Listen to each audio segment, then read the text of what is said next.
নমস্কার বন্ধুরা, কেমন আছেন সবাই? পূর্বিতা ফ্যামিলি ব্লগে আপনাদের সবাইকে স্বাগত। ব্লগটা শুরু করছি ডানলপ থেকে। এখন আমি যাব বালি থেকে ট্রেন ধরে গোঘাট। এখন ঘড়িতে বাজে বিকেল 3টে।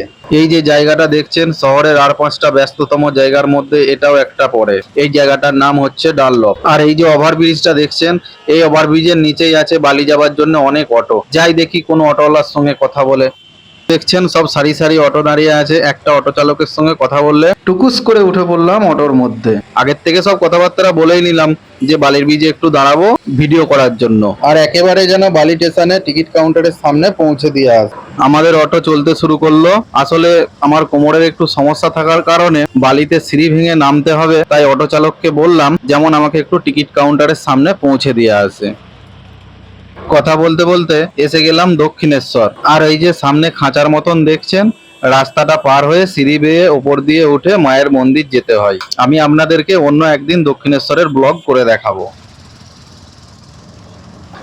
দক্ষিণেশ্বর থেকে বেরিয়ে আসলাম, সামনে আসছে বালির ব্রিজ।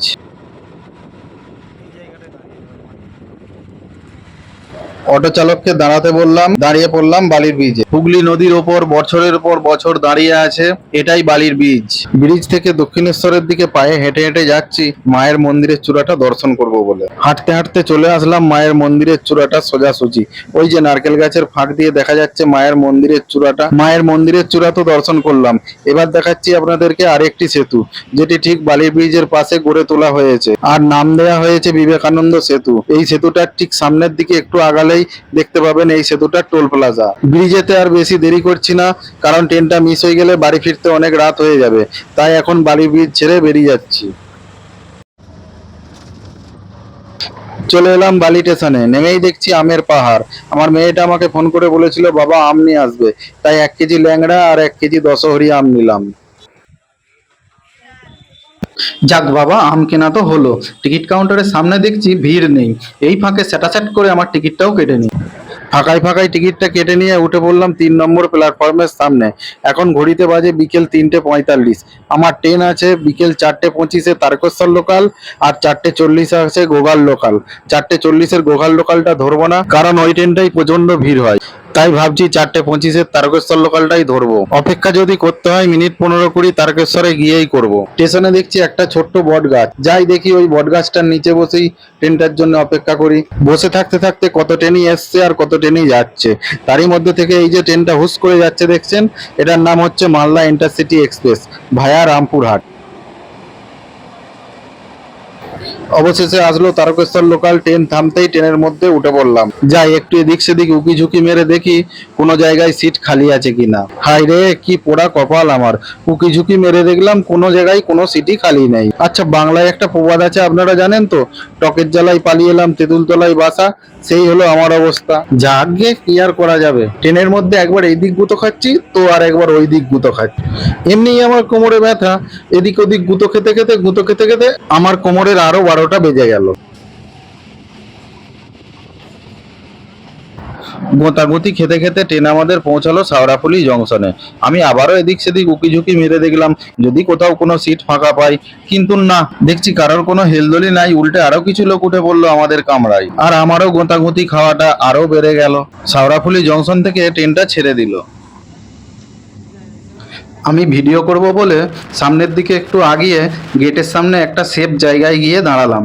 আর এই কলা গাছ, আম গাছ, তাল গাছ, নারকেল গাছ, মাঠের কচি কচি ধান গাছ, সবুজ সবুজ ঘাস দেখতে দেখতে আমাদের ট্রেন এসে পৌঁছালো হরিপাল স্টেশনে।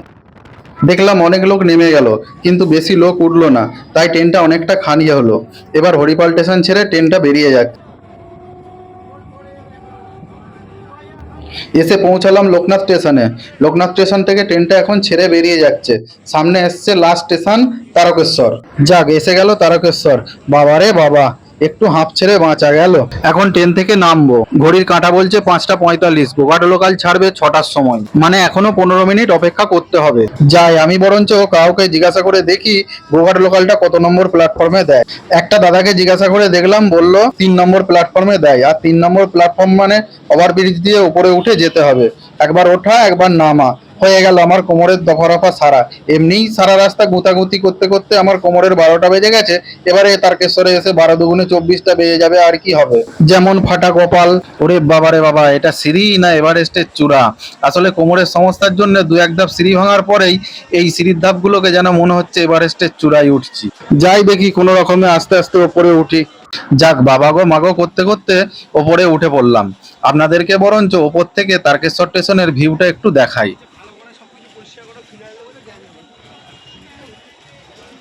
আস্তে আস্তে নিচে নেমে পড়লাম। নিচে নামতে অবশ্য খুব একটা কষ্ট হলো না। আর এই যে ওই কাকাটাকে দাঁড় করালাম, এই কাকার কাছ থেকে আমার মেয়ের জন্য 4 প্যাকেট চালের পাঁপড় কিনলাম। সামনে আসছে গোঘাট লোকাল। উঠে পড়লাম ট্রেনের মধ্যে। খুব একটা ভিড় নেই, তাই একটু সেফ জায়গা দেখে গেটের সামনে বসে পড়লাম ভিডিও করতে করতে যাব বলে। বেরিয়ে গেলাম তারকেশ্বর ছেড়ে।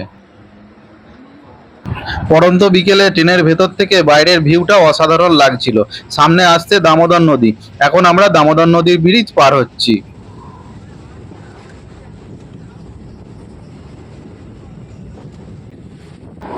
দামোদর নদীর ব্রিজ পার হবার পর সামনে আসলো হরিণখোলা, মুন্ডেশ্বরী নদী। এখন মুন্ডেশ্বরী নদীর ব্রিজ পার হচ্ছি। এটা মায়াপুর স্টেশন। মায়াপুর স্টেশনটা খুবই সুন্দর। স্টেশনের ভেতরে অনেক বিভিন্ন রকমের ফুলের গাছ লাগানো আছে। বেরিয়ে গেলাম মায়াপুর স্টেশন ছেড়ে। সামনে আসছে আরামবাগ স্টেশন। আরামবাগ স্টেশন থেকে ট্রেন ছাড়তেই সামনে দ্বারকেশ্বর নদী। এখন দ্বারকেশ্বর নদীর ব্রিজ পার হচ্ছি।